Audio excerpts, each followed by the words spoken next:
up? Welcome to Godzilla podcast. I think we're episode 16 from memory. So we're still here. We're not leaving. Yeah. Thanks for the nod of approval, Eski. I love you very much.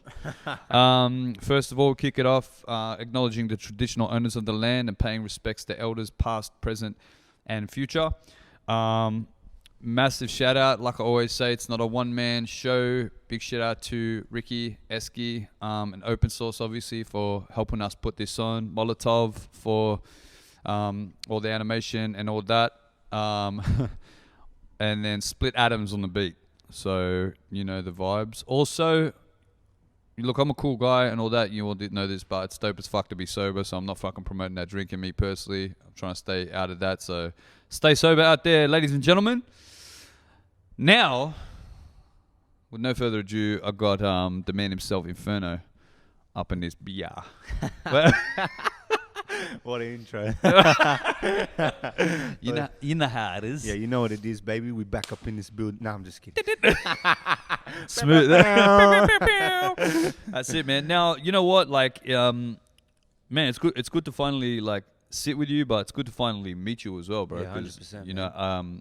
You know, you've been around for a while, and the good thing about like digging up and having to find out a little bit about you as well, when, you know, obviously I know about you through, you know, the scene and, you know, this guy, that guy, whatever. It's good to finally, you know, meet you face to face. And 100%. what a time to be alive. First time is on GodPod. Yeah, that's the way, bro. Yeah, just fucking just went, hey Lee, look, I'd like to meet you. So can I just come on your podcast? That'll be great. Exactly. I always had, to be honest, I had always planned to get you on as well. But you know, and we'll talk about it a little bit later. But you know, you obviously reached out recently and you told me about you know, the project that you were working on. Yes. The short film that you did for Are You Okay? And yes. I'll definitely go into that. But I thought, you know, why not? We sort of kill two birds with one stone. Find out a little bit about you. We wanted to start to talk to guys that have been around for a while, but are still relatively new. 100%.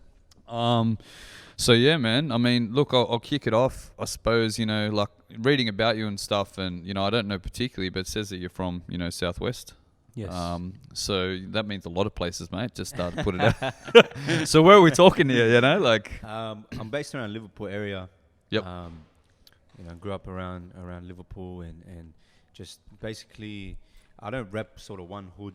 It's just like Australia is the thing, you know what I mean? Like, but from Southwest Sydney, I grew up there, Liverpool, around that area, man.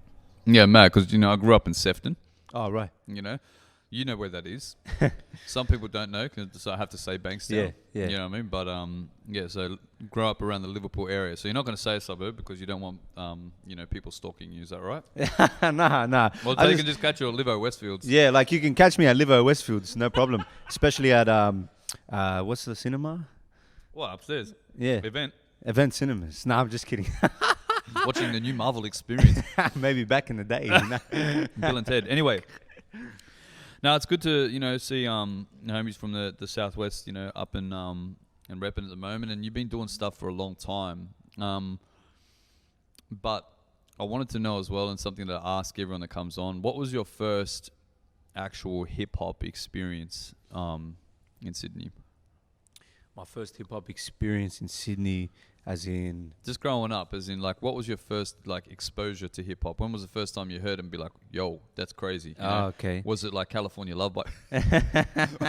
Was it What's My Name by Snoop Dogg? I don't know. Like, what was the track? I feel you. What was the sticking point? So I was probably about 5-6 years old when I was first exposed to hip-hop.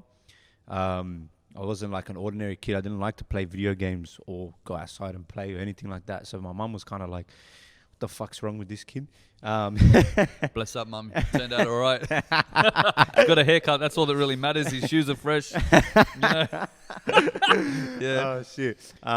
So she gave me a CD player and she gave me like Backstreet Boys and Mary J. Blige and all these different genres of music. How's mum with the, like... suggestions? Yeah, man. So she has good taste in music. My mom, got to give it to her. Yo. But then my brother, well, actually, I would go to the store on a Sunday. I'd get an allowance, $5 from my mom. Killing it. And you know, if I was a good boy, and And I'd go to the store because I like music. I'd go to Sanity, and I'd Yep. just pick anything that looked cool in Sanity. And I was picking shit like the Veronicas and like rock music, and so I liked rock music, man, when I was a kid. Bro, no, it's dope to hear, man. Because look, not all of us would like to say that we're all like, picking up like Eazy-E when we were young, but Yeah. like, when you got no clue, when you got no clue, right? You just be Exactly. like, I don't know what that is. Like Yeah. those two chicks are hot. They're twins. Like, what? I wonder what music they make. Yeah, man. Until my older brother, he walked into my room while I was listening to the Veronicas, and he goes, What the hell's this shit? "That's exactly what he did." Fucking pulls it out, snaps it in half, flings it, and you're like, He goes, "What but they're hot.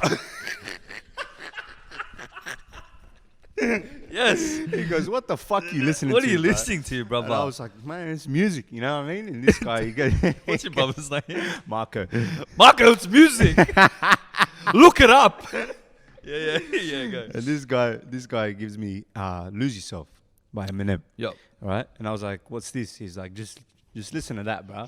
Yeah, just shut up and listen, So I was like, "All right, cool." I put it in the CD player, and bro, that changed my life. From listening to that, it was like I was so intrigued by the lyricism, and it probably helped that there's a guitar in that track, like a heavy lead so it's guitar and shit. You know what I familiar. mean? The rock and all of that. Yep. But the lyricism's what caught me, and the rhymes and the schemes and all of that sort of thing. That definitely caught me. And then when I started going to the store again, I started going to the hip hop section, and lucky enough, I was buying Get Rich or Die Trying. I was buying classics. You know what I mean? Yeah, So, hectic. that was my first exposure of hip hop, and I never turned back, man. Like that's That's a pretty crazy first experience as well, because obviously for M and guys that are or would have already been familiar with him, like one thing that he was always very good at is to in terms of his ability to construct rhymes and all that sort of stuff, but stick to a story for sure. as well. Multi-syllable rhymes. You know Yep. what I mean? Like he was clever with it, and like he daisy chain rhymes and all that, but he'd still have like content. 100%. You know what I mean? So, and I suppose it'll go into a little bit later, but I know that that early on experience certainly would have shaped the way that you wrote. Yeah, for sure. In terms of like locally, because there's one thing, especially in the early days for pretty much everyone, like locally hip hop isn't as like guys that are doing it here aren't they're not as accessible.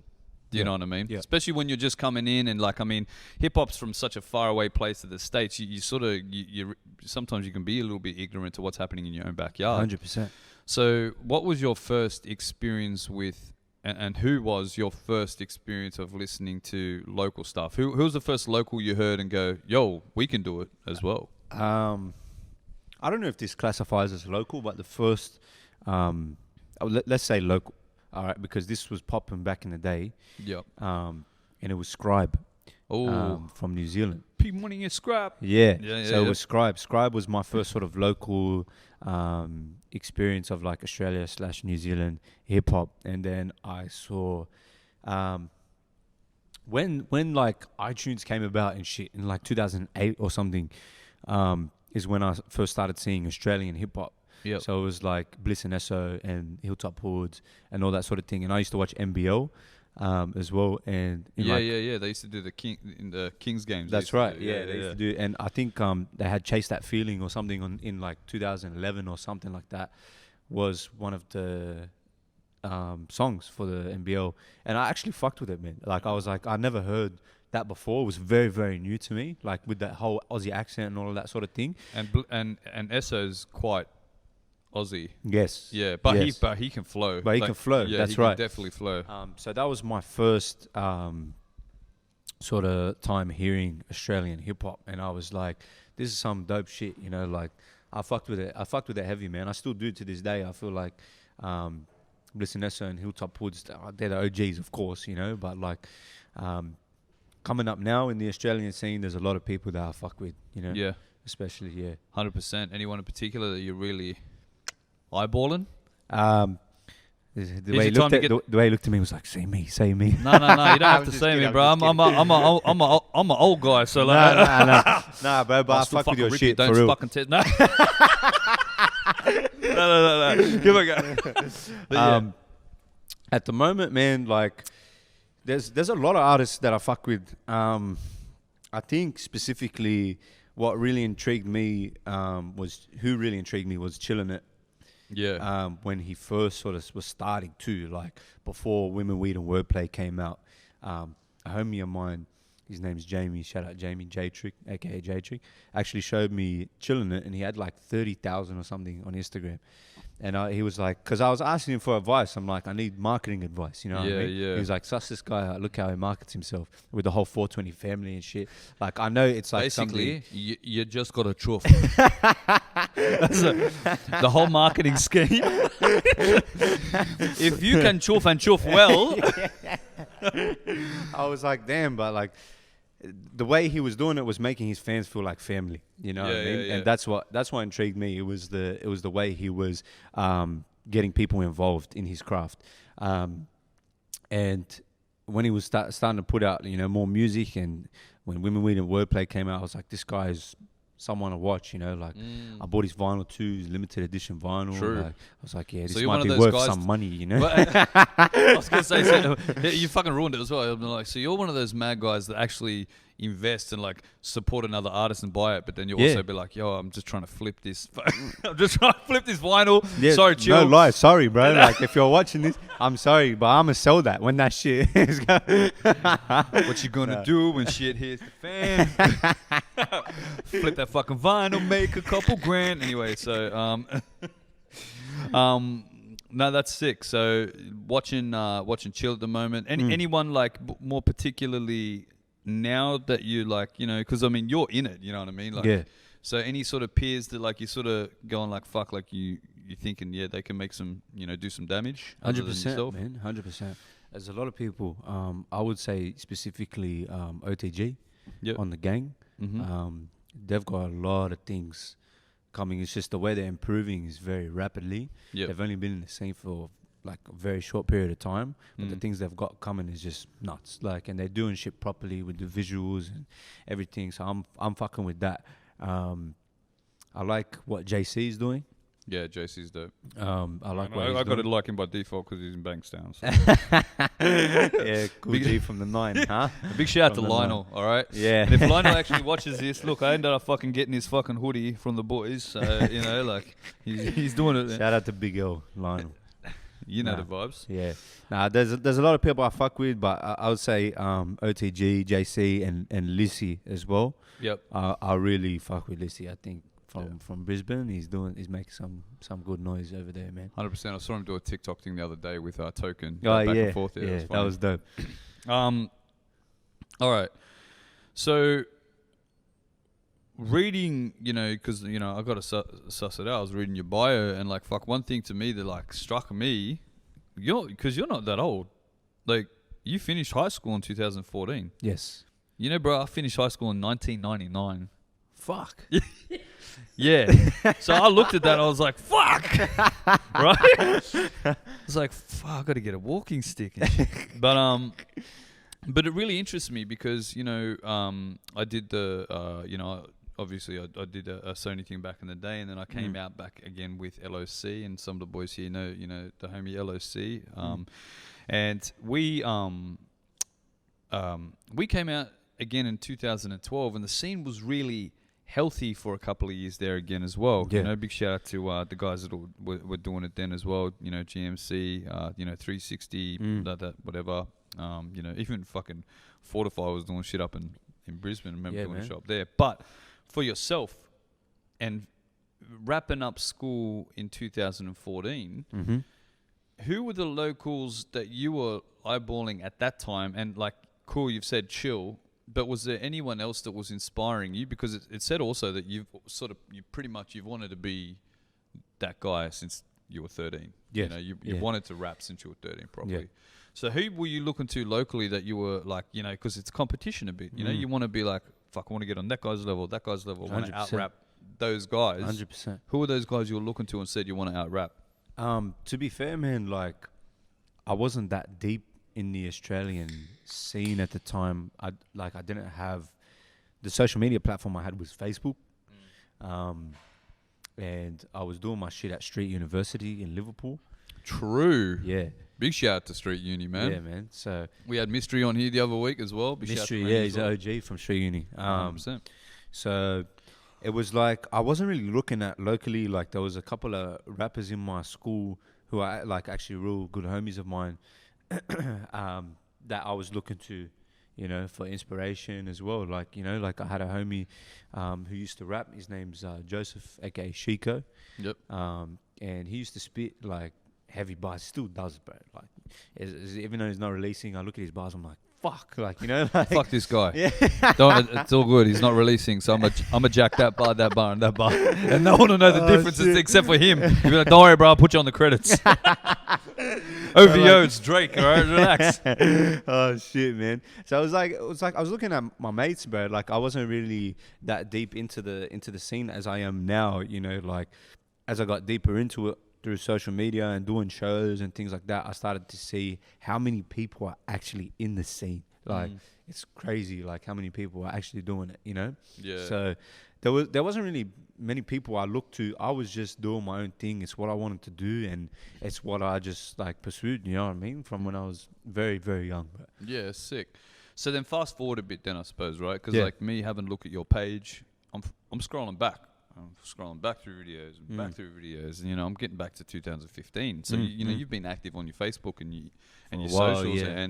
and you know, like, truth be told, like I don't give a fuck what people say, like, but in terms of my own self-entitlement to critique, like, you know, like you've been pretty good for as long as you've been on Facebook. Because look, truth be told, everyone's got their whack couple of years, you know, when you're younger. yeah. Yeah, that's not on my Facebook. You know, like, it's on my Bebo. You know? Oh shit, Beamer. Yeah. So like, you know, I look at that and I look back to 2015, and you're producing this fucking pretty quality raps. You know what I mean? So, you know, with regards to that then and stepping out of high school and then being pretty active, who then were you maybe doing shows with, or, you know, involving yourself with locally? You know, because I mean, we talked about Tim Stowe or One before. Yeah. And that would have been around that time as well. Yeah, man. So who did you start to, you know, connect with and do shows with or get in the studio with back then? It's crazy because I had a manager when I come out of high school. Can I just ask, sorry to interject, so you just fucking strolled out of high school gates, graduation, some guy just walks up and be like, "Hey buddy, you're up pretty sick. I want you. I'm a manager your ass." Yeah. How'd you get a manager so quick? It was actually my cousin knew someone who was connected through like Sony and things like that, and he introduced me to her, and she just wanted to put me on at the time, but things didn't go as planned. We'll get into that later on if you want. If we need to, or but whatever. But fuck her. We're here to you be know what I mean? positive, but Fuck her. So. bless up. Anyway, Bless up. Anyway, so basically, I got in the studio with Tim Stowe. I had a session with him. I remember Nino Brown rolling through. That was my first time meeting Nino, which was how was that? Would that be a bit crazy? It was dope because I used to buy Blazing. I used to buy mad. those CDs. Yeah, so yeah. it was cool to meet Nino. So I worked with Tim Stowe. I worked with Simon Cohen from Studios 301. Yep. He's a big engineer there. So I was getting studio time there and shit. Like my manager was providing all of that, and then I had my first show in Darling Harbour at a place that was called Margaritaville. I don't know what it's called now, but it's like, yeah, whatever. How was that? Yeah, it was crazy, man. Like I got up on stage and was just like in my element, like to be out there finally, like, you know, because I've always wanted to just get up on stage in front of random people. Was that one of your first experiences on stage or what? No, because I was doing talent quests and shit at school. Yep.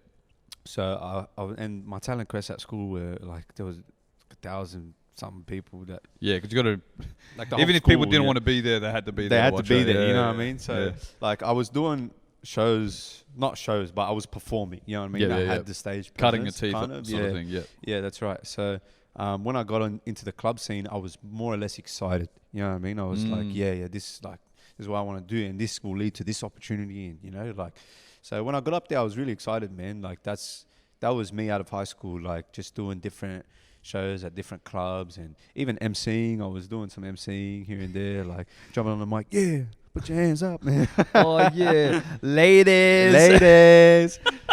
One bro. time for the ladies. Those ones are dangerous, you know. And then like Be Faithful comes on by Fat Man Scoop, the whole fucking place Yep. shuts down. You know the vibes. That's right. So that's a couple of producers, but were there any like particular artists that started? You know, did you have any early collabs, or was it mainly you working on yourself? Nah, man, I didn't have. I actually didn't have any collabs, really. To be honest, I was sort of working on myself. It was like I was like trying to develop myself. Hence why you see in 2015 and 2016 some of those videos where I'm just spitting like lyrical shit. I worked a lot on my pen game after high school. You know, like it was something that I was like, no, I need to perfect this now. You know what I mean? So I didn't really work with a lot of people, like besides producers and doing shows and things like that. But yeah, man, like it was really about me perfecting the craft kind of thing, you know? Yeah, true. Tell me about then. It's funny that you say pen game thing, right? Because one thing from me, like what like you know, you can rap. You know, maybe that comes from those early influences, with regards to, you know, listen to M and you know those experiences of you know rap being proper constructive verses. But I also noticed that there's an element of, you know, what you do, you know, now that's probably a little bit more simplified. Not to write it off. No, 100%. Right? And it's funny because, you know, truth be told, I was only more aware of you in the last 12, 18 months of like what you're doing, you know. Started coming up in my feeds. I happened to have a random session with Pax and, you know, he was big up in you as well. But the funny thing was as well, he was showing me other stuff of yours, and then like so he'd play it and he'd be like, "Oh, I work with Inferno." I'd be like, "Oh yeah, mad, fuck yeah, I see Inferno doing his thing," and you know, it's like it looks familiar to what's going on at the minute. Yeah. And he was sort of like, "No, like let me show you this." Yeah. So he would play like your rap shit. Yeah. You know what I mean? And right. and so like so it's like he was sort of lending on like it's like it's a calculated decision. Like Inferno's pointing out not to shortchange what you're doing. Yeah. Because it's fucking dope. But what I'm more saying is that like, you know, you've got the capacity to do both simultaneously. Correct, so how does that feel as an artist and consciously sort of turning around and being like, nah, because there is still certainly an art in the, you know, in the, you know, simplifying and still having that impact. 100%. So how do you feel like as an artist, like making that conscious decision of sort of making that type of music and still being able to rap? Yeah, I feel like as an artist, like what I learned as well throughout the years of like writing or whatever, like just being in the industry, was you need to be versatile. And versatility to me is very, very important, because it's like, I can spit some hard shit, but I'm gonna do some soft shit too. You know what I mean? Yep. And I'm gonna dumb it down for people that don't really, you know, like can't really catch the bars I'm saying, because I'm not saying like, you know, like for the wider audience that caters to, you know what I mean? Like, and it's like people know I can spit, so I don't need to continually prove myself. Yeah, you know what I mean? So you're beyond that sort of just constant flex, like you're in that different mode of writing. That's right. And the way I write now is like just based on how I'm feeling or whatever. You know, if Pax is cooking up and I'm feeling a certain way, I'm gonna just write it, but I'm not gonna write it like real complex so people don't resonate with it. You know what I mean? Like, because I feel like if you write something too complex, people is just gonna be like, yeah, the flow's cool, and not understand what I'm saying. You know what I mean? Yeah, 100%. So that's where I was like, I need to sort of, all right, I'm gonna keep my lyrical shit for like my one takers where I spit on a famous beat or something, or if I get up, you know, on a radio or something, I'm gonna just go hard. You know what I mean? But when it comes to like songs and things like that, like I feel like I got to sort of dumb it down with that whole lyrical content and punchlines and shit. You know what I mean? Like I try and put little ones here and there, but things you can understand. You know, like, bro, So Into You by fucking Fabulous.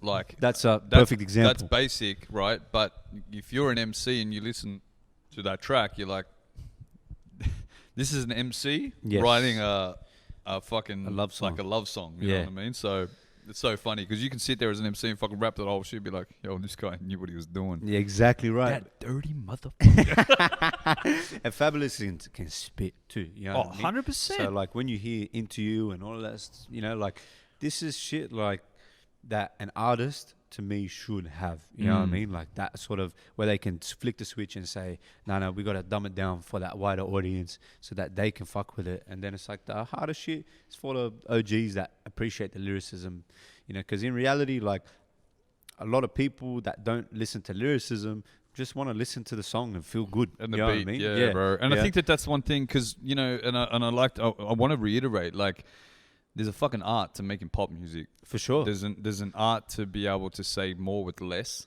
you know. So when you say dumb it down, it's not to say like, you know, for a bunch of dumb cunts to listen to. It's more to say to simplify the message in a catchier, more palatable way for the broader audience. So that's right. Yeah, bro. It's good to see at your age as well to be able to have that scope so early.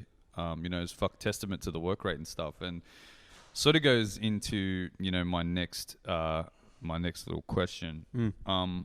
But you know, looking back, we're in 2020. We're almost in 2021. Scrolling back and seeing you be involved and doing videos and whatever since 2015. You know, the work rate's pretty crazy, and it's pretty admirable, particularly because look, I come across a lot of MCs. I'm not gonna lie. A lot of them don't have the right attitude, don't have the right work ethic, I don't think they place importance sometimes on the fact that you've got to be regularly and systematically doing things. You know, there's got to be an element of doing it so much that you almost don't want to. Yeah. Yeah, right? 100%. So, like, what made you, as a young guy coming out of school in 2014, sort of understand that you had to have that work rate? Like, what was it? Was it your manager? Was it you naturally being in the, social media age? You know, because your content has been solid for a long time. I think it's just I'm just addicted to the music, man. Like I can't. Like, it's something like that. When I fell in love with hip-hop when I was a kid, it was like I knew I wanted to do it, like, straight away. It was something I used to tell my parents. And it was like I used to try and act like a gangster when I was a kid. You know what I mean? Like, I would sag my pants and shit and take toy guns to school. I don't want this bullshit food. Bang! All right, I'll eat fuck the food. this shit. Oh shit! So I was like, bro, I took a gun to school once, like a toy gun, because I thought I was 50 Cent. Like, I'm not even joking. You know what I mean? Like, so this is something I wanted to do. The real gang shit is admitting it. You know? You'd be like, oh shit. So it's something I've wanted to do since I was very, very young. So I feel like there was no sort of, it wasn't in me to sort of say, oh, I've got to do this. It's just what I naturally want to do. You know what I mean? It's like there was no plan B for me since I was a youngin', you know. And like coming up in school when I was, doing my first mixtapes or whatever, I was selling my mixtapes so I could invest in my home studio and make more music, because that's what I wanted to do. So you're already in that mind state of like of trying to make it. You know what I mean? That's right. Mad. So like when it was like I'd write a killer verse, I was like, I gotta put this shit out. You know, like so. Did you have the means to do that at home? Like, did you have like a little sort of very basic setuut? Yeah, how did you start kicking it off? You had something to do stuff with? Yeah, so it started at Street Uni. Yep. With a homie, 6 Pound. I don't know if you know 6 Pound. Come on. Do I know? Everyone knows 6 Pound. Yeah, come on, you know 6 Pound. Big shout out to Charles, yo. Yeah, straight up. So he was a big mentor of mine. When I was a youngin', man, like when I was making my first mixtape, he was like just giving me the ins and outs of, just while we're doing this, Dan, what I'm going to do is I'm just going to quickly, because he'll appreciate this, especially if you're such a big mentor. You're going to DM it to him? I'm just going to just take a little selfie, you and me. Ah, yeah, straight up. Straight up. He's a homie, man. I haven't seen him in a minute, but I'm like... Well, he'll appreciate this. Yeah, 100%. We'll do one of these joints. Yeah, yo. All right. Sorry about that. That's all right. Got a little bit distracted. yeah. So anyway, big mentor. So he first it was Street Uni. That's how you started putting stuff together. Yeah, so I put my first mixtape together at Street Uni, and Six actually like helped me engineer it and all that sort of thing. And then when I put it out, I like pressed the CDs myself. I was burning the CDs myself so I could sell them. And I had a homie of mine, shout out to Eamon. He was helping me like with all this. He had a business mind state. So he was like, you know what you got to do? You got to sell them for $10 each, and you got to invest in this, this, and this. I was like, yeah, straight up. Yeah, all right. I was like, all fuck right, yeah. Margie, let's do that. Yeah. So then we sold my mixtapes or whatever. I think we sold like 100 copies or something at school, and For how much each? $10. Yeah. God damn. Yeah, man. So like, it was Really? something like that. It was like something Bro, like that's the fucking hustle. That's one thing that Australia's like sorely missing is people like really believing in their shit and just pressing it up, and it doesn't matter the quality. It's like didn't give a fuck, you fuck, gotta man. listen to me, you know, like listen. Yeah. Have you got $10? Yeah, you Yeah. got a fucking McDonald's meal. But I used Please, to invest hang in out at the homies, yeah. canteen. You know what I mean? I was hanging out at the canteen like, I know these motherfuckers got money. Yeah. You know, like If you're at when you're in high school and you're at the canteen line, yeah, bro. you fuck, bro. You're So- either there scabbing or spending. Like there was no two ways about Straight it. straight up. So then we like me and Eamon, we sort of like he like helped me out with some funds too, and we bought like some soundproofing and a microphone and interface, and like we just made it work, bro. You know, like I don't know how we fucking made You it don't work. need but heaps. we made it work. Yeah. One thing people don't understand is like you don't need heaps. No, you to don't. kick it off. Yeah. You can. Oh, fuck, spinning bars. No, but you can start with a little bit. It's a 100%. good way to get there. Stepping stones, you know. 100%. So that's really like how my home setup, and then I made an EP, and then I made a mixtape. I think my EP's still on like that piff and shit, and yeah, so it's out there. You know what I mean? I have my stripes, bro. You know what I mean? Like I was doing that shit when Graduated I in was young, 2014. I have my stripe. No. But the work is definitely there. And Yeah. that is why I sort of wanted to ask that because you know, like for someone that is like I say, like you know, relatively new, it's good to see that work rate was there, sort of like you know from the beginning. You know what I mean?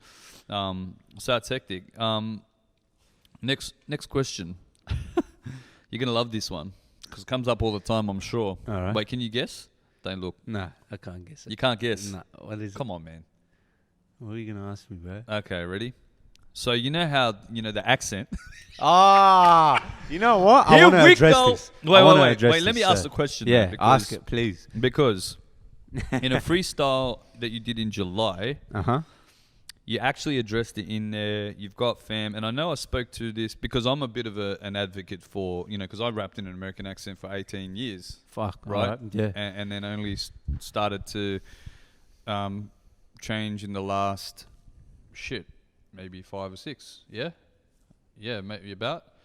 No, probably more like 4 or 5. So I've only been rapping like in my natural accent for 5 years, right? So I actually understand, Yeah, to a for sure. degree, right? Or I've got my reason, whatever. Yeah. But for you, you've got, I think you said your dad's from Pittsburgh. Yes. In the freestyle.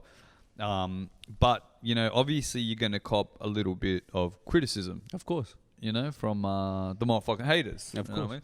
But, for you, because one thing that I did notice as well, and even in that freestyle, you've got the capacity to do it in your voice. It's not like you're, because back in the day, I'll be honest with you, bro, and you wouldn't really know this as much. It was so heated, the Australian accent thing, that people would be like, fuck you. Yeah. Like, You're faking the funk. yeah, kind of thing. yeah, you know what I mean? And then Yeah. they'd fucking do a breakdance fucking spin move on their head and then do a fucking b-boy pose and you'd be like, fuck, I don't even know, I'm just trying to rap, like, anyway, so, what was for you, what is the decision behind that? And, is there elements of, you changing it up or, like where are you at with that at the moment? And So the accent, man, like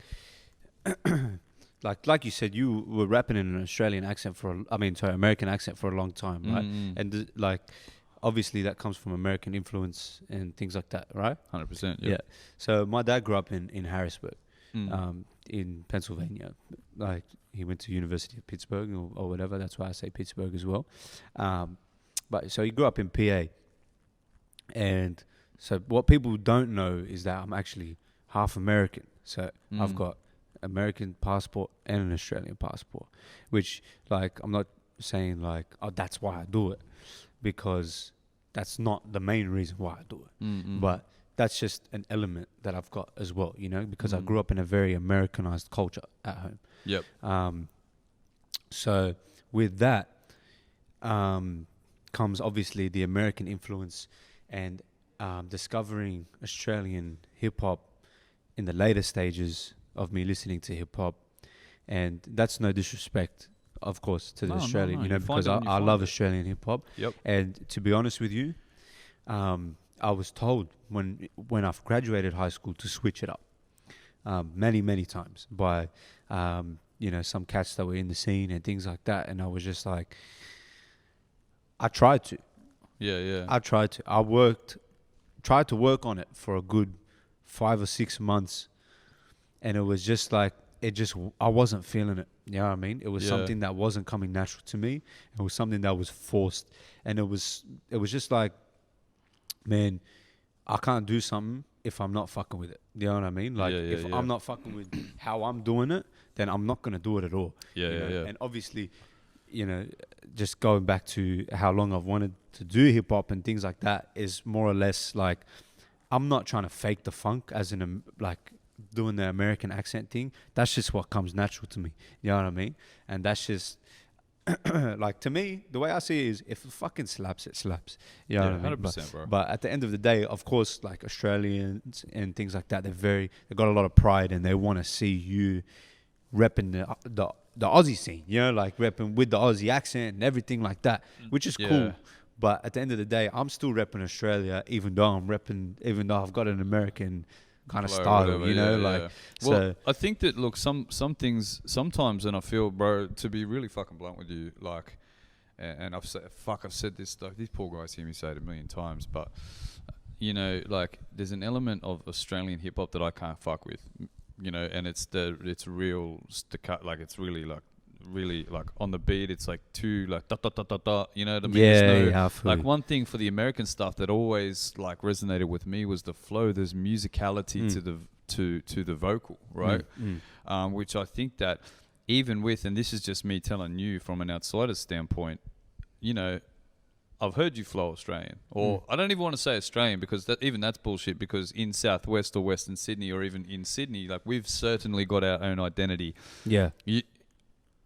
You can go anywhere in Australia and say, I'm from Western Sydney, and they've got a vision of what you're supposed to... Did you see what I'm saying? 100%. So it's like same way if you're from New York or if you're from LA. People have a preconceived idea of what that's supposed to sound like. So you know how to flow from what I've heard already. Do you know what I mean? So, I mean, it's not that it's not there. It's just like a choice sort of not to use it all the time. Because I will go into this later, but you do choose to use it in certain times or elements, you know what I mean? Which is crazy, bro. And that's big ups as well, to not even shy completely away from it. Is to be like, yo, when the time's right, and we'll talk about when the fucking time is really right, you know, later on. Yeah. But, you know, it warrants you, you know, changing up, you know, what you're doing. Yeah, for sure. So that's hectic, man. And it's good to hear. It's good to hear from, like, you know, one of the homies that, you know, is newer to the scene as well, do you know? 100%.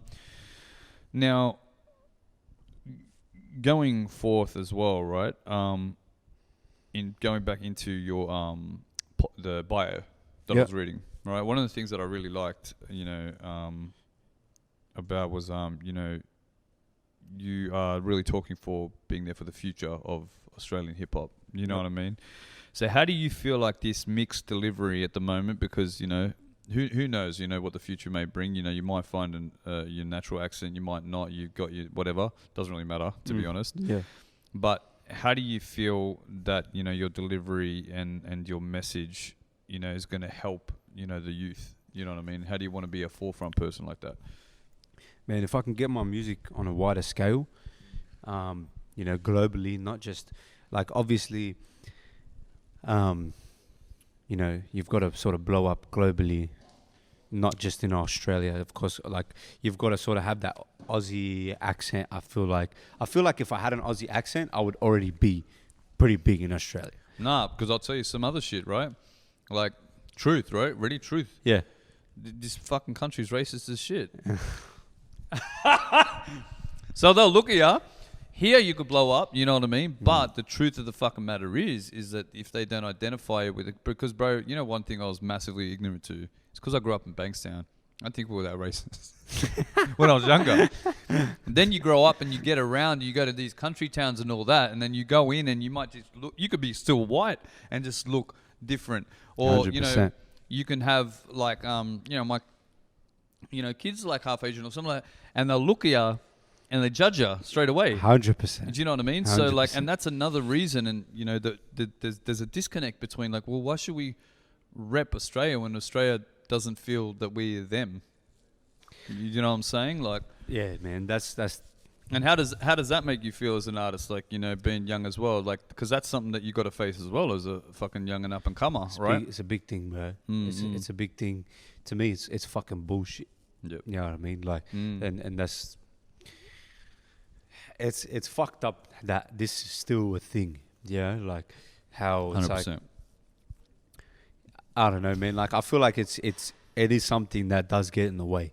You know, not just of me, of a lot of artists. 100%. Yeah, You know, 100%. like, and what can you do though, bro? You just gotta keep pushing. You know, like, Yep. and like that's the way I see it now. Is like, fuck you. I'm gonna just keep doing my own thing. Like, if you thought I was gonna stop, you're a fuckwit. You know what I mean? Like, If you're gonna stop, I'm gonna stop on your head. like that's like. But I've been doing it since I was real young. Like, there's no turning back. You know what I mean? So like all that shit now, whatever, it is what it is. If that's how you're gonna be, it's how you're gonna be. But like, I know that it's a matter of time before shit will blow out of the water, and then, you know, I can sort of put on for the Australian scene and hopefully make a difference for the youth and things like that, and sort of just be inspired the same way I was, you know, like, Yeah, straight up. That's, Like that's people the goal, with like you know? 6 pound shit. you Yeah, know, you for wanna sure. Be, Like, yeah, 100%. the same way like Six like mentored me, I'd love to do that same shit. You know what I mean? Like, That's mad, with man. Australia, just And I'm on sure a there's wider going to be scale, you know? opportunities like that for you For as well. sure, 100%. for sure. Into the next one, right? Like I said, the content for you has always been pretty like up there. Like, I have to say, you know Thank what I you, mean? bro. Like, and especially like when looking at even like, you know, you sort of said it a little bit off the cuff before. Just when you said it, you said before, like, you know, the video's got to be tight, the content's got to be tight. You know, you're placing importance on, you know, there's a lot of guys who be like, oh yeah, I rap, bro, and you go, oh mad, sweet, like, what have you done? Have you got a video? Oh no, I just fucking rap on my Instagram story. And you're like, oh yeah, keep it up, bro. But Yeah, like, sick. yeah, and then, but they turn around, you'd be like, hey man, fucking maybe we should do a collab. Oh shit. Yeah, no, and you go, hey, bless up, bruv. You got a couple of years under your belt. And maybe we'll have a fucking chat later. But Keep doing your thing, man. no, but like, props to them. But Yeah, for sure. But in the same respect, you know what I mean? Like, their importance on, you know, things like the quality of the videos, the, you know, how you perceive, making sure, you know, fucking got a haircut, you're dressed, you know, like just things like this that are a little bit elevated when it comes to that, you know, like, and I feel that your stuff has been executed well, right? That's not a one-man show. Same way that this looks pretty fucking important. It's got a lot to do with team. these guys, sure. and you know, them being just as invested, you know. 100%. So going back to you, you know, when did you always sort of know, like, I always want to come out at a, like, as high a level as I can, which it feels like you did, given, you know, the mixtape thing and selling it and investing in yourself. But who's the team been like, or who is the team now that keeps you elevated and makes sure that you're delivering the quality shit? It's my team now, man, is basically Pax, and who's my producer, if anyone doesn't know, and Gambino, who's my engineer.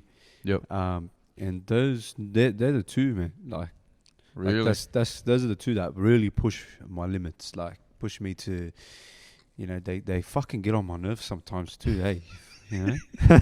I'm just kidding. Props to the no, but they got to though, Nah, right? but you know what? Like, Can't have you I be mediocre. I fucking appreciate it because Yeah. I can't have no yes men around me. You know what I mean? Like, I could get into the stew with Pax and spit a verse and he'll be like, It's fucking shit. it's a fucking shit. It's a fucking shit, mate. You're shit. Get out of the booth. You know, like he'll be like, bro, you got to rewrite this, and I'll listen to it. I'll go, fuck yeah, I do. Like, Yeah. you know, like, and it's something that I was actually feeling. You know, and then I'll listen to it. I'll re-listen to it. I'm going, fuck. You know what? You're right. He's like, no, it's got to sound like this. Blah blah blah. I'm like, You got to rewrite that. Be like, fuck. I was about to say that. Don't call me Inferno for nothing, but. But here you go, fucking dousing my flames, Pax. I appreciate you, God. Fucking extinguisher. Yeah. Like, nah, man. Like, I really, bro. Like, those two, man. Like, even Bino, bro. He'll just tell me, he'll be like, man, I fucking hate this song, but I'm gonna mix it anyway. Like, you know what I mean? Like, it's like, all right, Bless fair up. enough. You know, like, Bless up. that's the vibes, bro. That's what. Like, that's the team, you know. I got Rambo as well, who's my mastering engineer. And he'll tell me, he'll be like, oh, what's this? Why does it sound like this? And it's like, I love the fact that my team is brutally honest and that they push me to who I am. Because really, man, like, with all the tracks I'm putting out and shit, like, yeah, like, whatever, I'm writing the lyrics or whatever, but it comes from them too. Like, I've got to give it to them for a lot of the things that's coming out, you know, like the quality of music, the production, and even the flows. Sometimes like fucking Pax will give me flows and just everything, but I got to give my all to them, you know, like. There's a lot to it, man. A lot of people just think rap is rap, but you know, there's a lot to it. There's a lot to it, man. Like a split second of hesitation on a line can change the whole impact of it. 100%. You know what I mean? Stuff like that. What about like in terms of the videos and stuff like that? Have you got to, because they're executed well, do you necessarily work with a team, or do you sort of just, depending on what the video needs to be, you work with who you need to work with? Pretty much. More like that? Yeah, more like that. So Yeah. I've worked with a bunch of different videographers, and I think, you know, certain Daniel, Daniel from CERN at the moment is going to be my go-to.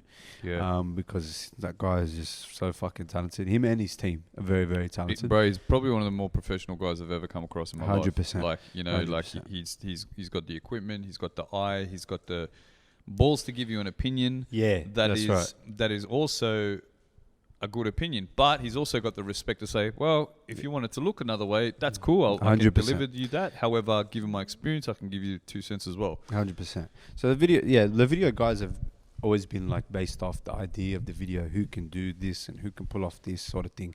Not to say that the others can't. It's just like, if we want it to look a certain way, you know, that vision, it's like, we got to find this person, you know, like, so that was like with my videographers and all that sort of thing is how I really work. But I think, you know, with Daniel and CERN Studios working on a new project, we vibed, we connected real well. And I think with a lot of upcoming projects, he'll be able to help me out on a lot. So yeah, man, that's definitely probably someone I'm gonna be working with closely.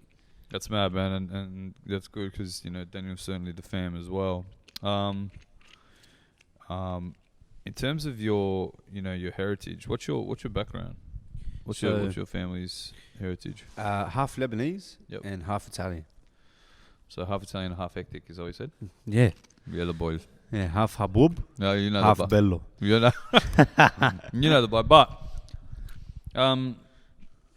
how do you feel? Because, you know, we see, you know, a lot of the Polynesian bros coming up at the moment as well. Shout out to the, you know, some of the Philo bros as well that are coming out. But how do you feel, you know, your people's, not just yours, but you collectively as well, how do you feel like heritage is impacting hip-hop in Australia now? Because, you know, it's not just hilltop, and it's not just a white landscape, you know, now it's becoming, you know, black, you know, white, brown, you know, everyone's getting a little bit more of an opportunity now, you know. So how do you feel it's changing the landscape of like hip-hop in Australia now?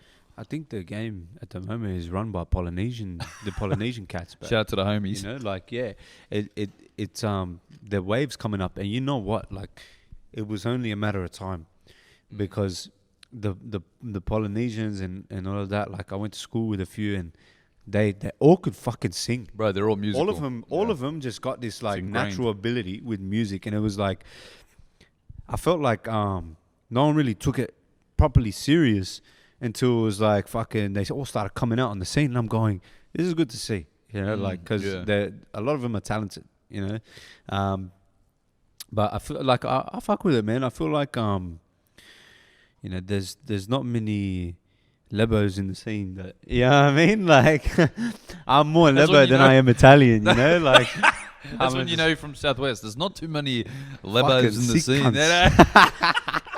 You know, but like, that's, we'll have our time, you know? Like, I think it's just good though now to see the mix. You know what I mean? 100%. And you know, although it is a challenge, you know, and you're going to get blocked. It is. Because, you know, sometimes of your heritage, but simultaneously it's almost like that can work to your advantage because then you've got like a common ground of, you know, relatability with others where it's just like, you know what, we've been blocked for so long, now we can finally start knocking on doors. 100%. You know what I mean? Which is fucking dope. 100%, man.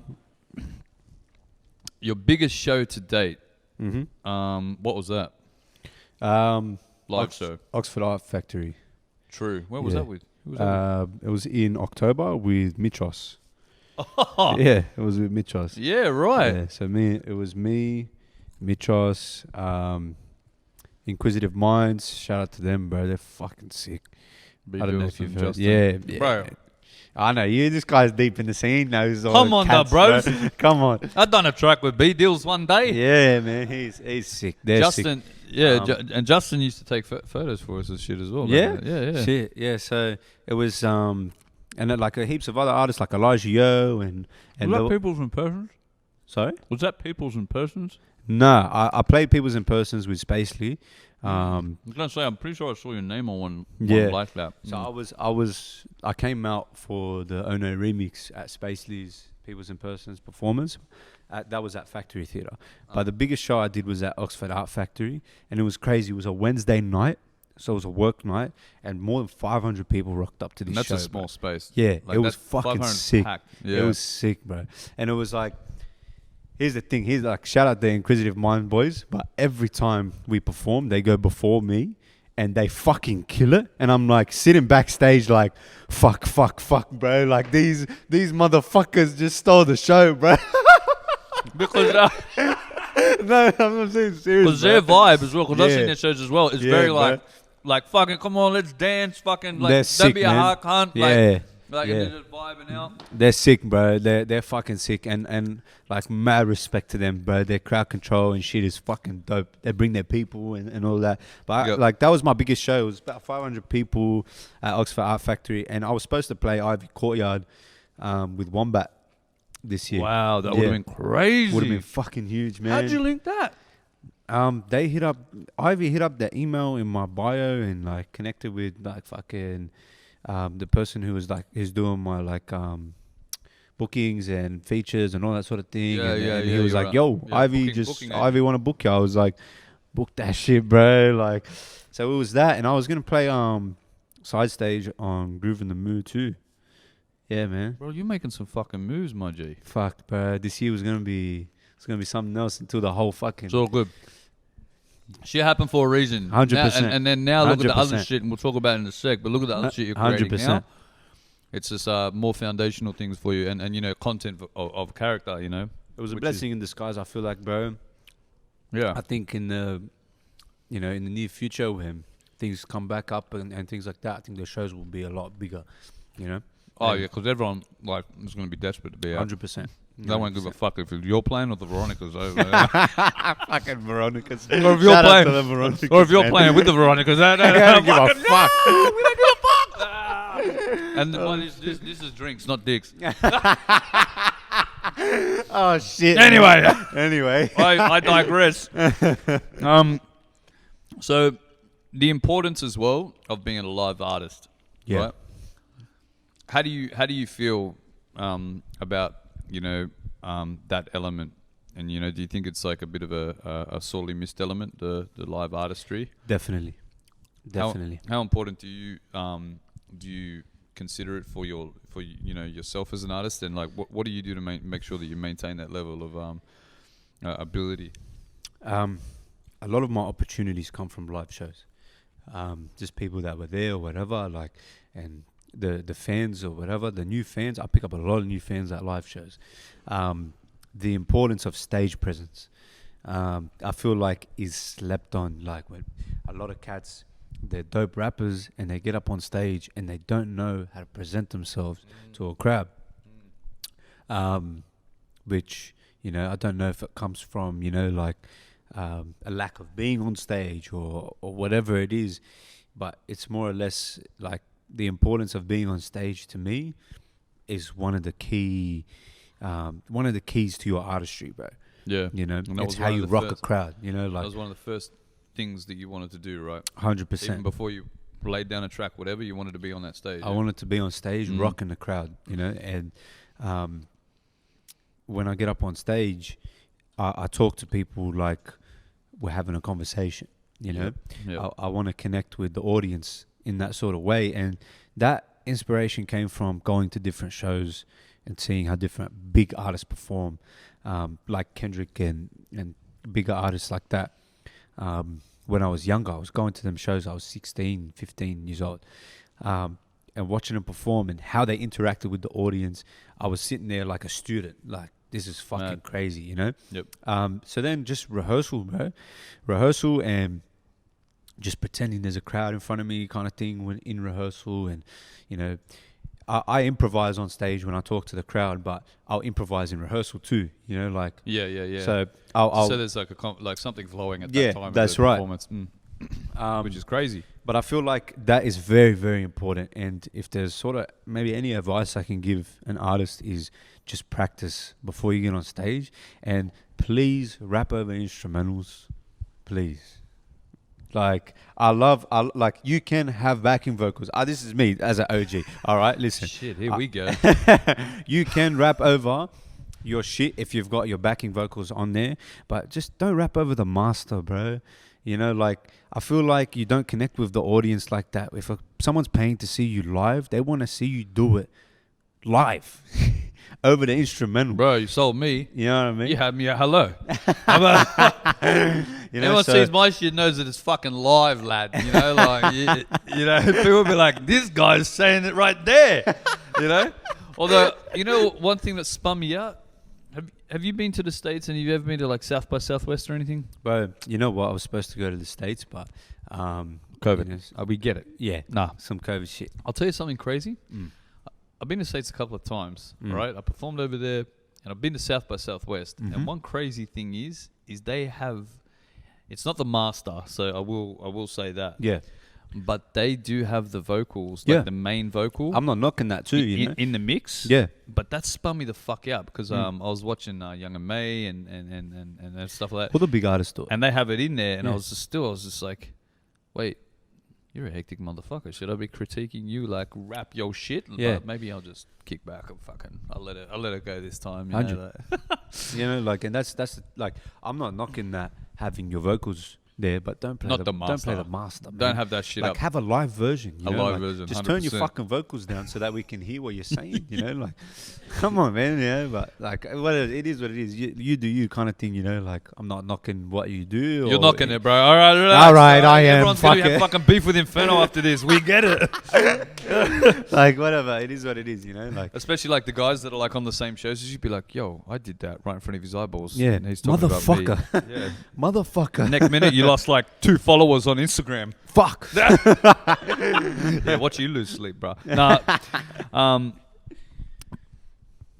One thing that I liked about your bio as well, and it's sort of going back to it and sort of, you know, going into, you know, the end of what we're talking about. But yeah, you said in your bio as well that, you know, you want to significantly have a positive impact on Oz hip hop and help youth overcome barriers, which, to be honest, for a younger dude, that's pretty selfless. Yes. You know, like, a lot of guys are really like repping for themselves and really trying to, I think, confirm their own identity before they start to think of others, and that's cool, that's natural, you know. But for you to sort of have that as a bit of a sticking point for yourself already is pretty dope to see. But, you know, why is that so important for you as an MC and as an artist? Cause I almost quit, bro. True. When I was young, you know, like with the whole manager thing. Oh, the bad situation. Yeah. Yeah, yeah. So I actually had a deal in LA, bro. True. I had a deal in LA with a company called Revetting Entertainment, and they did Chris Brown's documentary, Yep. and they just started to manage artists, like new upcoming artists. They were looking for someone international, and they found me to be my manager, and like they offered me a deal, pretty fucking big deal too, you know. And I was like, this is what I want. You know, this is gonna change my life. You know what I mean? And the deal was like my manager at the time was going to provide the funds for the first year of the contract. It was a 5-year contract, and then after the first year of her being still my manager, then they would take me on for 2, 3, 4, and 5. Okay. Right. And basically, she never came through with the money, Yep. and they pulled the deal, which made me look like a fuckwit as well, but I had my bags packed, like I was supposed to go, you know, like. Yeah, you were like And- literally on yeah, the... and so that happened. I lost the deal, and it crushed me, bro. Like, you know, just coming out of high school, thinking like, this is it. I'm gonna have my break, you know, like that really crushed me. And I stopped making music, man. I stopped releasing music, I should say. I was always a writer, like I was always writing, but I stopped making music, and that's why it's so important to me, is because, you know,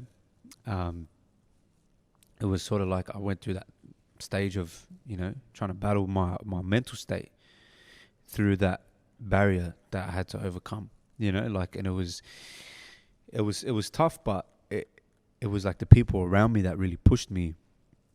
And that was around the time where I met Gambino and I met Pax and things like that. And I started dropping little freestyles in the car. I was sitting in the car with a homie, and I was like, oh, I'm just spitting to like Cardi B or some shit. And he was like, bro, I gotta record this. And he was like, you gotta put this up. I was like, nah, man, like I'm done. Done. You know what I mean? Yeah. Young I'm OG, I'm retired.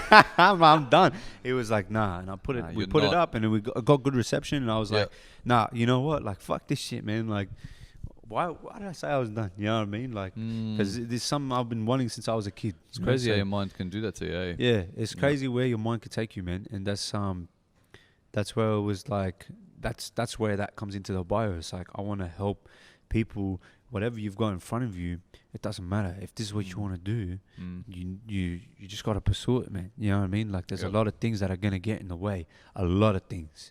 Especially when you get deeper and deeper into the industry. Like, you would know, being an OG cat, how political this shit can get.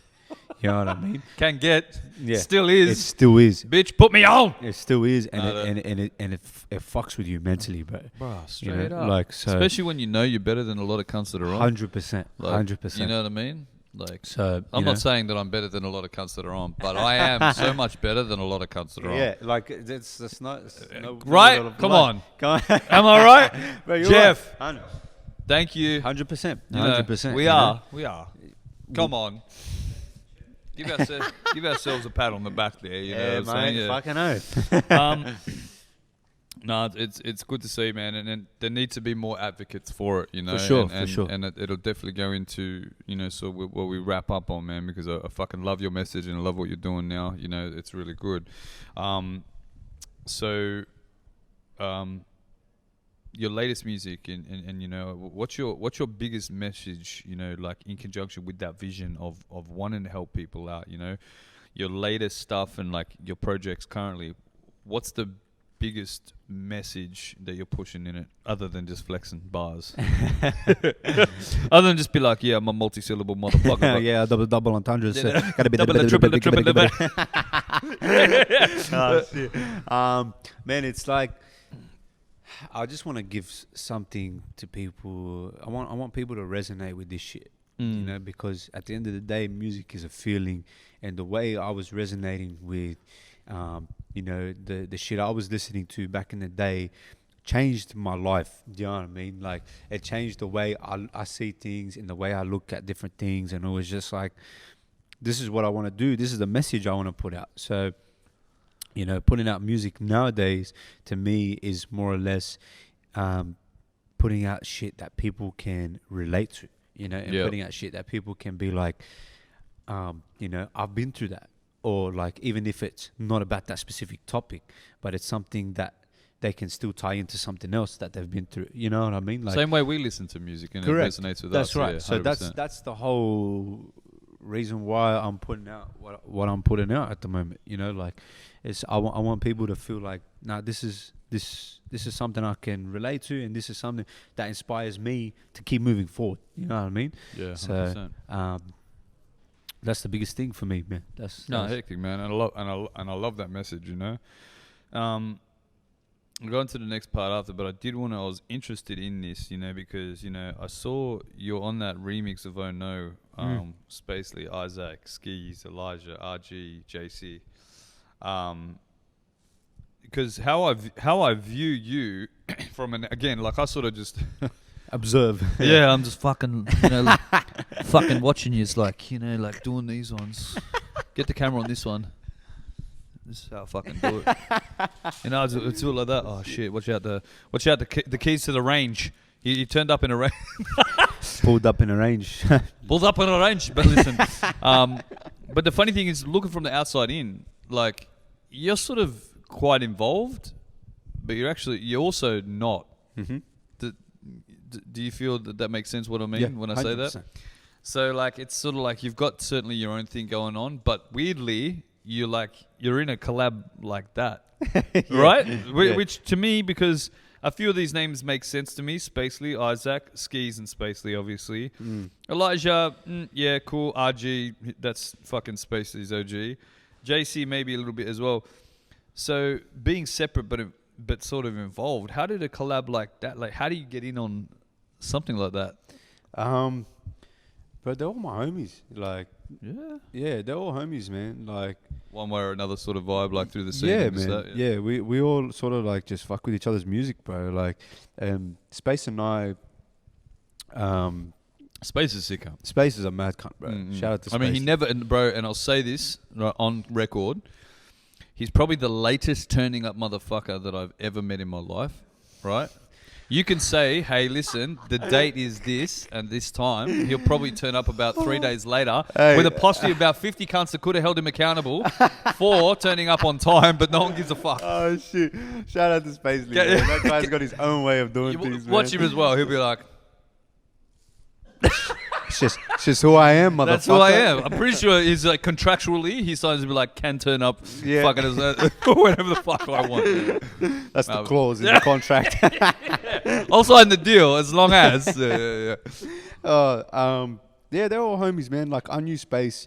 Like, he was working with Pax here and there. And a lot of people, this is what spins me out about Pax. Pax would be like, I'm working with fucking, you know, this guy. And I'd be like, what? Who the fuck's this? That comes from the Blue Mountains. Yeah.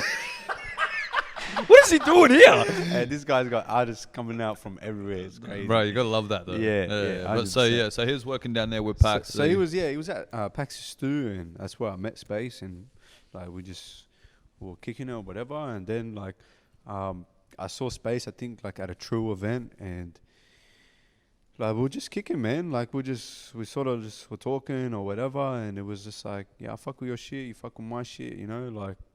And then it was like, we got into the Stew. We made a few tracks. Me and Space have a few tracks, and it was just like, he hit me up. He was like, "Oh, I want to do a Oh No remix. Like, do you want to be on it?" I was like, "Fuck, I want to be on it. It'd be sick, you know." Like, and it was at some Stew, like fucking in the middle of nowhere.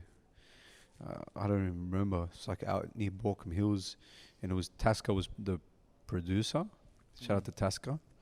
I rocked up, but it looked like a trap. Like I was like, man, what the fuck is this? But it was crazy vibes, man. We had everyone there. It was like JC. Everyone was there. Everyone was there for the remix. Yeah. So everyone was there to record that. Yeah, everyone. It was the whole vibe was in the room, bro. That's fucking hectic. Yeah, it was sick. Everyone. So none was of there. this fucking bullshit like send me your vocals, Nah. this, that, the other. Everyone Everyone was in the there. stew. The night knocked it out. It was. Fuck, it was something mad. it was something that should be done more often. 100%. You know, like because everyone's level just Yeah. You know, you'd be like, oh shit, 100. like fuck, I can't have this guy 100%. kill me on, you know. You know what I mean? Yeah, Like, yeah, it's I like, need a fucking some people are quadruple like, entendre this nah. motherfucker. I don't want this guy because he's harder than what I do or he does. You know what I mean? Like, it's all yeah. that bullshit. But it was good to have everyone in the room sort of just having the beat on loop and everyone just writing their shit, you know, like, and getting down, laying it down and just fucking getting the mix back. And we're like, damn, this is special. Like, That's sick. you know, it was sick, man. It was a good experience to work with everyone in the, and that's how I like. That's really like I got to give my hat off to Space, because that's really how I connected with like Elijah, and like JC and things like that. Like we connected through that studio session, and then we're just fucking with each other's shit from there on. You know what I mean? Yeah, mad. Yeah. That's hectic, and that's how the build should happen. You know what I mean? For sure, bro. For sure. Now, coming up for you,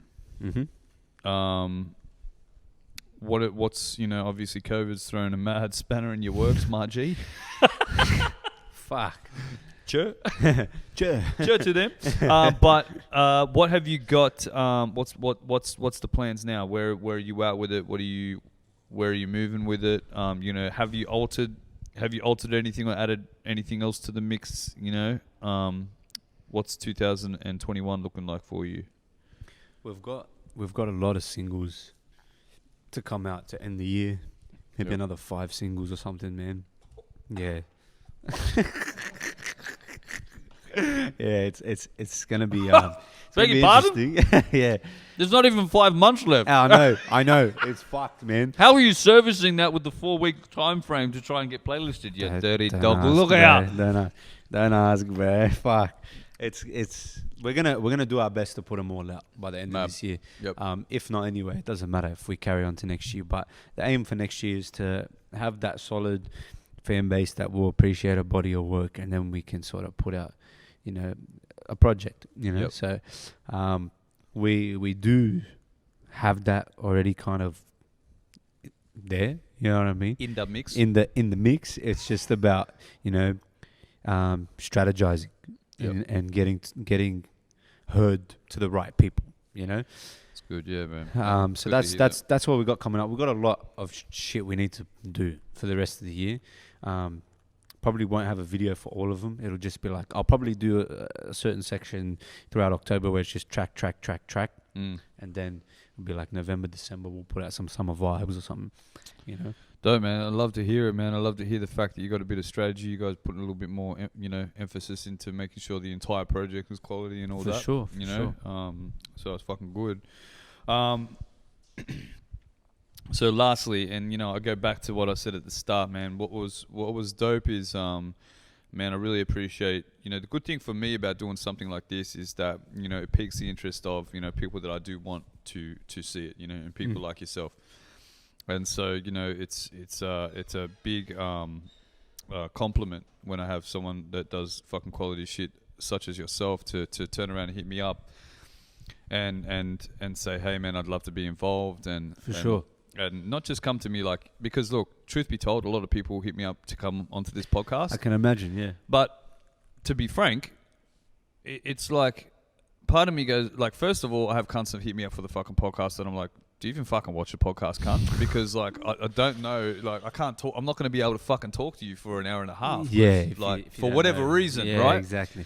But you know what I really respect and I loved. You hit me up. You're like, yo, I've got something important, and you know, you obviously you know enough about me that you knew that it would probably resonate 100%. and it'd be something that I'd love to talk about. And that is mental health. You know, and you did a project and you brought it. We're gonna be playing it, so we're gonna go out on it. Sick. But you know, it was in the interest of, are you okay? Sorry, what was the number again? 13114. 13114. And it's about, you know, mental health and you know, struggles and like, but the fact that you reached out to me about it, sort of, you know, like I was like, yo, that's good, because then I'm fucking repping how I'm supposed to be repping as well, and 100%. We obviously share, you know, the same interests about it. But tell me, what inspired, you know, this short film? And shout out to CERN as well. Putting that vision together, man. fucking nuts. Hectic, right? Nuts, yeah. But tell me about it, bro. What inspired it? You know, was it something you could do because you happened to have some downtime? You know, what made you put all that artist integrity that essentially you could have been putting into your music, but then to also put something into a project like this? You know, to be honest, man, like it wasn't something that I've recently wanted to do. Something that I've always wanted to do was touch on this subject. And those 2 tracks are from last year. Yep. So we made those tracks. I've got maybe 4 or 5 tracks for mental health. Yep. But it was sort of like we'll pick the 2 that are probably going to be most relatable to people. Obviously because of the whole relationship thing. And I know a lot of things, can trigger your mental health and you know, can make you question yourself and all that sort of thing. But one thing that I gathered was one thing that can really trigger people's mental health is relationships. Yeah. Okay. Bad relationships, toxic relationships, things like that. You can take the songs in any sort of way you really want, right? Because the whole message of it is you're not alone. You know, if you're going through something mentally. But the inspiration of that was just seeing, you know, going through bad mental times, you know, as a youngin'. Like, I'm not going to make this a sorry story or anything like that, but no, you're standing here where you are now as a result of it. You know, it's obviously 100%. formed you as well. For sure. So, you know, just going through some shit mentally when I was a youngin' and almost giving up on what I love, bro. Yeah, like with the whole music thing and the whole relationship thing, like going through different relationships where it was just like, fuck this shit, you know what I mean? Like you sort of you go through a stage where it's like fuck the world, you know, like going through that, seeing my homies go through, you know, different things where, you know, I hope this doesn't trigger anyone, but they get suicidal, man. You know, like, and straight up, seeing my own father and my own immediate family go through heavy depression, bro. It really made me stop and say, you know, fuck this, like this isn't what life is, you know, like not to go through this bad shit. Yeah, it's a lesson, right? And it's what strengthens you mentally. But if I can use the platform I've got to not just show off my fucking double entendres and my bars and shit, it's more or less like, all right, you read my bio, you see the fact that I'm saying I want to make an impact, a positive impact on the Australian community. It's like, okay, I've had mental health tracks in the bag, and I just sort of went, you know, what better way to show people that they're not alone in any sort of circumstance, whatever you're going through. And putting this project out was the main inspiration for it. Yeah, you know what I mean? Straight up, man. With the whole Are You Okay release, it was like, I know September is like mental health month, mental health awareness month. It should be every fucking month to me. You know, like a lot of people say that. I mean, it's always good to spread the awareness. 100%. You know, but yeah, during like so with the whole Are You Okay, it was like originally I was actually looking for a partnership. Yep. I wanted to partner with Are You Okay to sort of release it on a platform that obviously people rely on. You know, because, you know, it's all well and good to release it through my socials and have people resonate with it through that, which has been really great because a lot of people have messaged me telling me that, you know, I've been helping them and things like that, which, you know, to me is what it's all about, you know. 100%, yeah. I originally was looking for a partnership with Are You Okay, but they didn't really have the capacity and things like that, which is understandable. But I feel like I got the message across either way, you know. 100%, man, and you know, big props. You know, we want to show it, and Ricky's got it lined up. Yeah. Well, I'll just wrap it up first, and then I'll throw it to you. But thanks, bro. Right now. But we're gonna ask. Have we got a few questions, Eski? Yeah. All right. We're gonna kick some questions first from the punters. The unterpays. The unterpays. And then we'll fucking throw them, man. Wrap and then we'll go. What's the dilly? This is the, props to the people that sent through the questions. This was the cliche one. Top 5 MCs dead or alive. Top 5 MCs dead or alive. Do they have to be in order? No. Okay. I like how you just answered that yourself. Let's say M Big L, Nas, Big Pun, and fuck. Pheromone. Nah, you're right. Fuck, because I'm going to put 50 in there. Okay. I'm going to put 50 in there because he's a big inspiration of mine. That's my top 5. All right. Dope. Inferno, how has the lockdown period shifted your work ethic? I feel like my work ethic is the same. It's just giving me more time to experiment with different sounds and getting in the studio and, you know, like really stepping out of my comfort zone with a lot of things. I think that's sort of been the main way that lockdown has really affected me. I would take it as a positive thing, you know, like, you know, despite the fact that it is a big thing that, you know, that hurts a lot of people to be locked down and they need to be outside and things like that. Like the best thing I can say is spend time working on yourself, man. Like it's a good time to.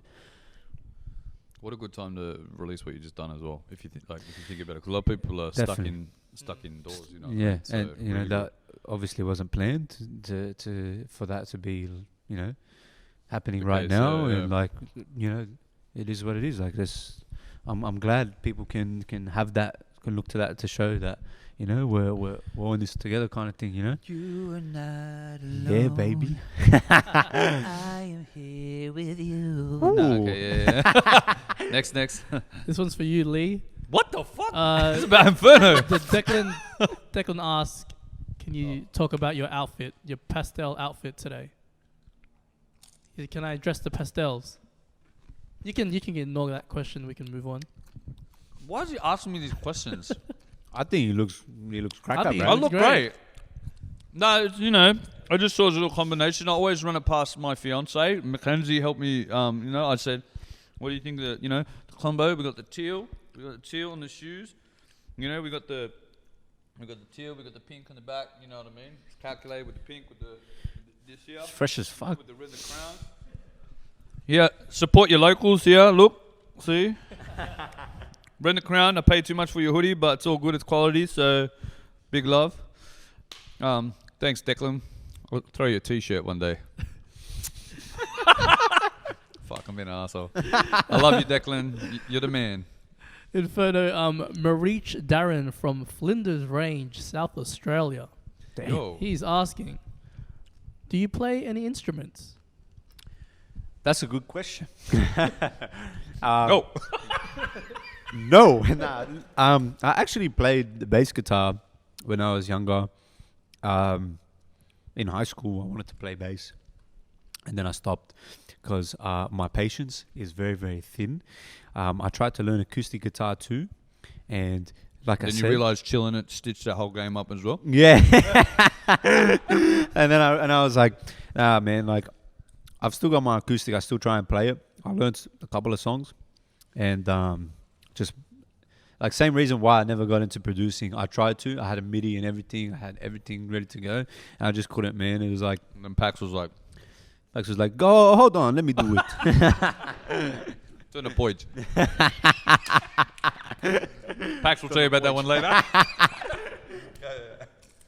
And this question's from me, Inferno, because 6 Pounds was my mentor growing up as well, especially in hip hop. And I think a lot of people owe it to 6 Pound, who are in the scene right now. He taught me one thing that I always remember, that I've learned, that I've kept with me till this day, is your time off the mic determines your time on the mic. Yo. And he talks about This guy, man. right, this this guy. guy, and he talks about how it's what you do off the mic. It's about how you maintain your mental health and all that stuff. Because you could be the hottest rapper, but if you're not taking care of everything else, what's the point? Fucking So this is why 6 Bars. Pounds is That's he's an 6 Pound. OG, bro. You know what I mean? My question to you: what was one thing that you learned from 6 Pound that you keep to this day, and what's like, you know? Always wash your undies. No, go. 6 Pound told me that every track I lay is like a brick, and the more tracks I lay, the closer I'll be to residing in my home. That's what 6 Pound said. Why am I running this podcast, bro? And I'll never forget that, bro. Bro, that's hectic. I'll never forget that. Yeah. That's what he said. Bar stars. This That's dope. That's crazy, dope. yo. Thank you, We Inferno. should- That was No dope. worries, We my should man. collate a 6 pound quotables 100%. Straight up, we need to send this. 100%. before SBS get their hands on it. Fucking SBS. Dogs. No, shout out 6 pound, bro. He's a motherfucking man. Straight Yeah, up. man. Yo. Any more? That's it? Bro, let me finish my Dorito real quick. Look, bro, feels like I've known you for a while, to be Yeah. really honest, bro. Fucking legend. Thank you so much for coming through, reaching out. You know, we'll be definitely staying in touch. 100%. You know, from now on, man. Much love. And you know, love what you're doing. And you know, big props as well for standing up for something that's bigger than yourself, man. It's fucking really refreshing. Appreciate it, bro. My Really man. appreciate it, bro. What we'll do, we'll play the film, and we'll roll out. And yeah, that's it, guys. Dope as fuck to be sober. Thanks to everyone, and let's roll.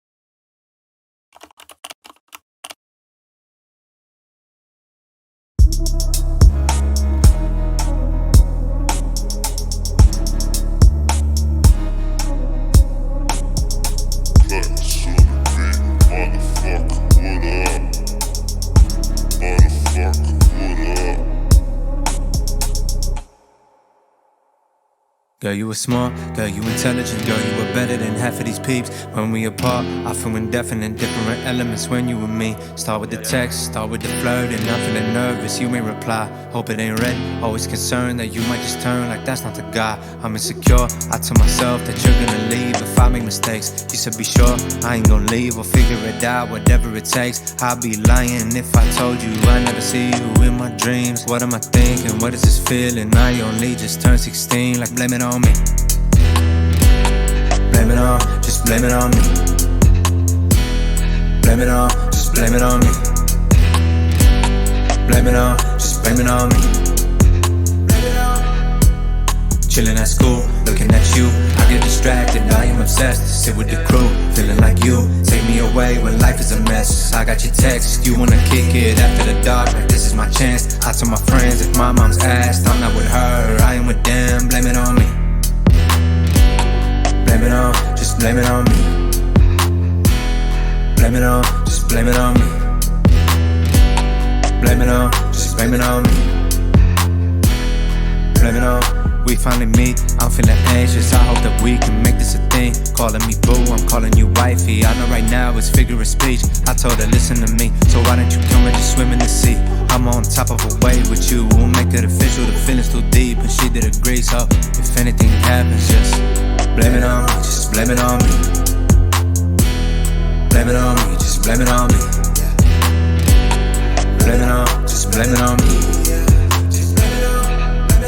I'm over the moon, I'm feeling so blessed. I got a trophy, and it's my best. I hope that you don't think it's too soon. Now we fell in love right after we sex. We are so young, we got a future, I see it clear. You said that it's bright, taking some flicks and texting me pics of all of your body, saying it's mine. We kiss and caress, you tell me you love me into my eyes. Later that night, you wish I was there, you know that I care. Every time you hit my line, so I'll be waiting for you to call. You left me on red, you ain't reply. I hope that you just sleeping in bed, cause it got me thinking, not for the vibe. Remember we're young, how can I drive? It's later at night, I hop on my bike straight to your crib. I shouldn't be doing this, but if I'm honest, it's feeling right. Bedroom light, I see it beaming, hope you're asleep at this kind of time. Why am I fronting? Hope that it's nothing, but I start creeping to show that it's fine. I stare in the room, he's on top of you, feeling each other, you're gripping him tight, rubbing your nails right down his back, the same way you used to do to mine. I start to lose it, fucking you stupid, you fucking lied. I said my goodbyes, told me she loved me, nothing to bug me. Look in my eyes, is this real life? I guess this is it, I'm done with this shit. I'm hoping that I don't see you again. I wish you the best, and I'll never get why you left us for a one night stand, yeah.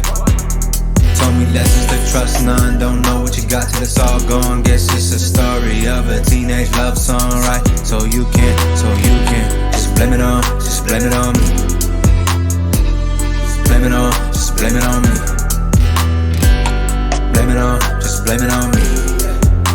it on. I can never do you wrong, yeah. I can never do you right, yeah. Everything I do is wrong, yeah. Everything you do is right. Just blame it on me. Blame it on, just blame it on me. Blame it on, just blame it on me.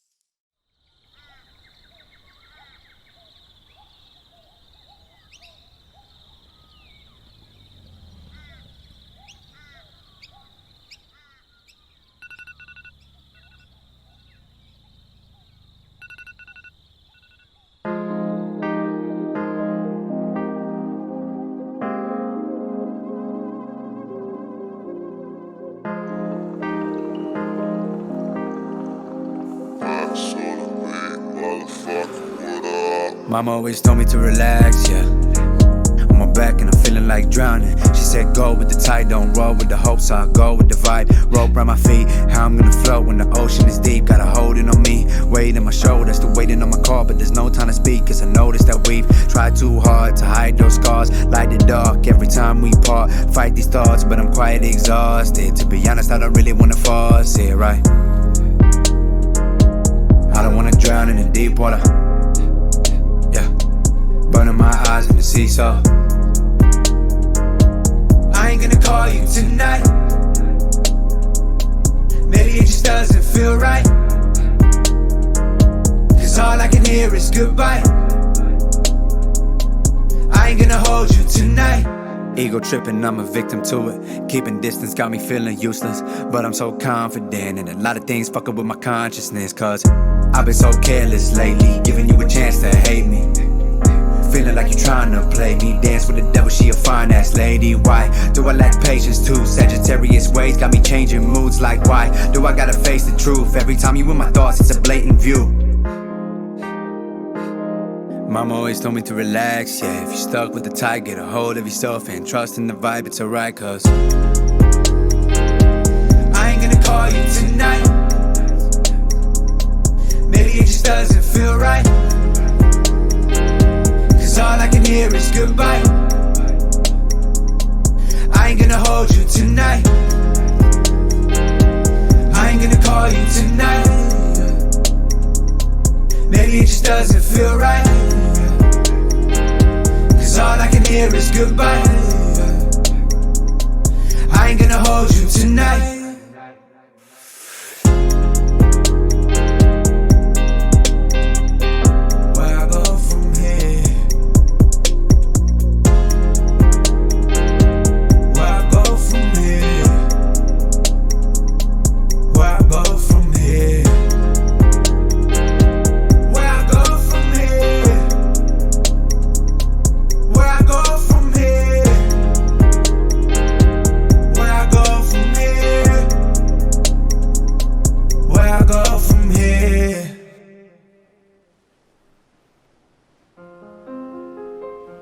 There comes a time in life where you doubt yourself and you feel as though you're lost at sea, caught in a rip, and struggling to be free. Yeah, we often panic in these unfamiliar times. We often try to run from our problems and rhyme.